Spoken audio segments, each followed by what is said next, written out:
మనకందరూ తెలుసు గొంగలి పురుగు. గొంగలి పురుగు చూడగానే పిల్లలు అమాంతరంగా ఎగిరి గంతలేస్తారు. ఎందుకు? అది చూడడానికి అసహ్యంగా ఉంటుంది. చూడడానికి దాన్ని ఎవరు అమ్మా గొంగలి పురుగు నాకు ఇస్తామని ఎవరేగాని అడగరు.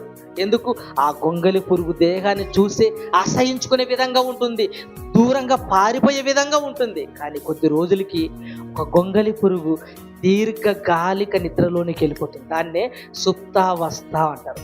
దీర్ఘకాలిక నిద్రలోనికి వెళ్ళిపోతుంది. సుప్తావస్థలోనికి వెళ్ళిపోయి కొద్ది రోజులు నిద్రలోనికి వెళ్ళిపోయిన గొంగలి పురుగు సీతాకొక చిలుకగా మారిపోతుంది. ముందేమో గొంగలి పురుగు దేహం, తర్వాత ఏ దేహంగా మారిపోయింది? సీతాకొక చిలుక దేహాన్ని ధరించుకుంది.